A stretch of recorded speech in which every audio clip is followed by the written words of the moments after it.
वाक़या Karbala. Karbala का वाक़या तारीख़ इस्लाम का एक अजीम, दर्दनाक और रूह को झंझोड़ देने वाला वाक़या है। ये वाक़या न सिर्फ मुसलमानों बल्कि पूरी इंसानियत के लिए सब्र, कुर्बानी, वफ़ादारी, अदल और हक़ पर डटे रहने की एक बेमिसाल मिसाल है। इमाम हुसैन अलैहिस्सलाम और उनके साथियों की कुर्बानी रहती दुनिया तक इंसानों को बातिल के सामने झुकने से रोकती रहेगी। इस तफसीली बयान में हम वाक़या करबला के तमाम पहलुओं को उजागर करेंगे ताकि इस अजीम कुर्बानी की रूह को समझा जा सके। तारीख़ी पस मंज़र। नबी करीम के विसाल के बाद खिलाफत का निज़ाम कायम हुआ।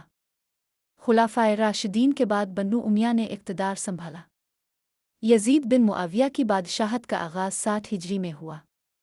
यज़ीद एक फासिक व फाजिर इंसान था जो शराब नोशी, नाच गाने और जुल्म व सितम में मशहूर था।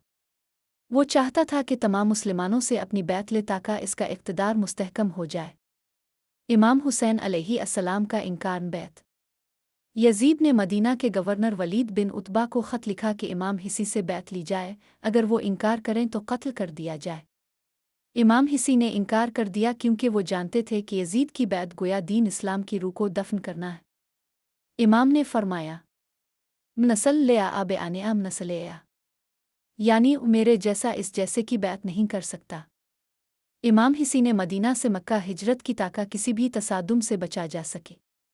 मक्का में क़याम के दौरान कूफा के लोगों ने ख़ुतूत भेजे और वदा किया कि वो आपकी हिमायत करेंगे।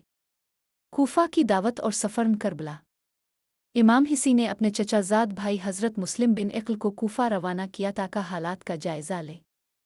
हज़रत मुस्लिम कूफा पहुँचे तो हज़ारों लोगों ने आपसे बैत की। इमाम को ख़त लिखा गया कि हालात साज़गार है। इमाम हिसी ने अहल बैत के साथ कूफा का सफ़र शुरू किया, लेकिन उधर यज़ीद ने उबैदुल्लाह बन ज़ियाद को कूफा का गवर्नर बनाया। इसने जुल्म व सितम से कोफियों को डराकर हज़रत मुस्लिम को शहीद कर दिया। इमाम हिसी को रास्ते में हज़रत मुस्लिम की शहादत की खबर मिली, मगर अपने वापसी के बजाय हक़ की राह में बढ़ने का फ़ैसला किया। इमाम का काफ़िला 2 मुहर्रम उल हराम 61 हिजरी को करबला के मैदान में पहुँचा। आपने इसी मकाम पर क़याम फरमाया। दान करबला और मुहासरा। करबला एक बंजर मैदान था जहाँ पानी की एक नहर फ़रात बहती थी। उबैदुल्लाह बिन ज़ियाद ने उमर बिन साद की सरबराही में 1000 फ़ौज भेजी ताकि इमाम से बैत ली जाए, आज जंग की जाए। इमाम हिसी ने फरमाया, मैं जंग नहीं चाहता, मुझे जाने दो, सरहद पर चला जाऊँ, यज़ीद से खुद बात कर लूँ। लेकिन यज़ीदी फ़ौज ने इमाम के किसी भी शर्त को कबूल न किया। 7 मुहर्रम को इमाम और उनके ख़ानदान पर पानी बंद कर दिया गया। ख़वातीन, बच्चों और जवानों पर प्यास की शिद्दत तारी हो गई। यज़ीदी फ़ौज की तादाद आहिस्ता आहिस्ता बढ़ती गई, यहाँ तक कि वो 30,000 से ज़ायद हो गई, जबकि इमाम हिस्से के साथ सिर्फ 72 जानिसार थे।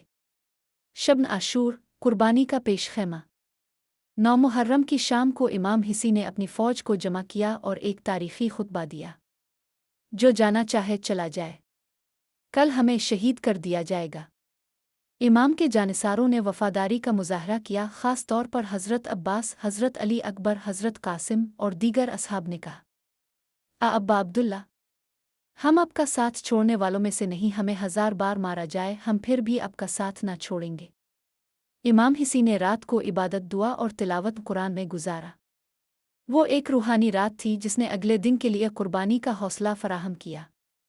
औम आशूर, कुर्बानी का दिन।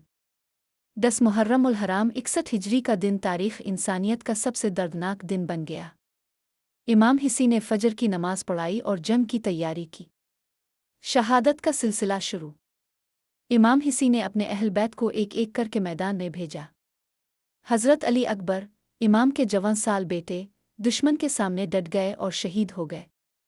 हज़रत कासिम, हज़रत हसन के फ़र्जंद, कम सुन थे मगर जज्बा शहादत से सरशार होकर मैदान में गए और शहीद हुए। हज़रत अब्बास अलमदार पानी लाने की कोशिश में दरिया फ़रात तक पहुँचे, मगर वापसी में बाजू कलम कर दिए गए, शहादत नसीब हुई। असहाब हिसी एक एक करके शहीद होते गए। हज़रत हिसी की शहादत। आखिर में इमाम हिसी तन्हा रह गए। वो ज़ख्मी, प्यासे, गमगीन मगर अज़्म व इस्तिक़लाल के पहाड़ थे।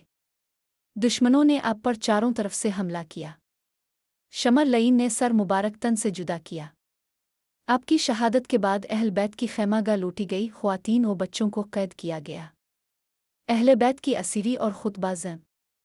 इमाम हिस्से के बाद अब की बहन हज़रत ज़ैब ने क़ियादत संभाली। काफ़िला असीरान को कूफा और फिर दमिश्क ले जाया गया। वहाँ यजीद के दरबार में हज़रत ज़ैब का तारीख़ी खुतबा दैन हक़ की गूंज बन गया। क्या तुमने समझा कि हुसैन को शहीद करके दीन को मिटा दोगे? हरगिज़ नहीं। तुमने अपने लिए अज़ाब का सामान किया है। वाक़या करबला की तालीमात। 1. हक़ पर कायम रहना। इमाम हिसी ने बातिल की बैत से इनकार करके हक़ की राह को चाना, चाहे इसका अंजाम शहादत ही क्यों ना हो। 2. सब्र और इस्तिक़ामत। तमाम तर मुश्किलात के बावजूद इमाम ने सब्र का दामन हाथ से ना छोड़ा। 3. वफ़ादारी। 72 जानिसारों ने इमाम के कदमों में जान दे दी मगर वफ़ादारी में कमी ना आई। 4. इस्लाम की असल रूह। करबला ने हमें बताया कि इस्लाम तलवार के ज़ोर से नहीं बल्कि कुर्बानी, किरदार और अदल से फैला। 5. ख़वातीन का किरदार। हज़रत ज़ैब का किरदार हमें सिखाता है कि ख़वातीन भी दीन की सरबुलंदी में अजीम किरदार अदा कर सकती है। इख्तितामिया। करबला सिर्फ एक जंग नहीं थी, ये एक मकतब, एक दरसगाह, एक इनकलाब और एक जिंदा हकीकत है। इमाम हिसी ने करबला में जो चराग जलाया वो रहती दुनिया तक ज़ालिमों के लिए पैगाम है कि करबला के वारिस कभी जुल्म के आगे सर नहीं झुकाते। इमाम हिसे की कुर्बानी क़यामत तक जिंदा रहेगी और हर हक़ परस्त दिल में उनका नाम धड़कता रहेगा। अल्लाह हमें इमाम हिसे और अहले बैत की महब्बत नसीब फरमाए और हमें भी जुल्म के ख़िलाफ़ आवाज़ बुलंद करने की हिम्मत अता फरमाए। आमीन।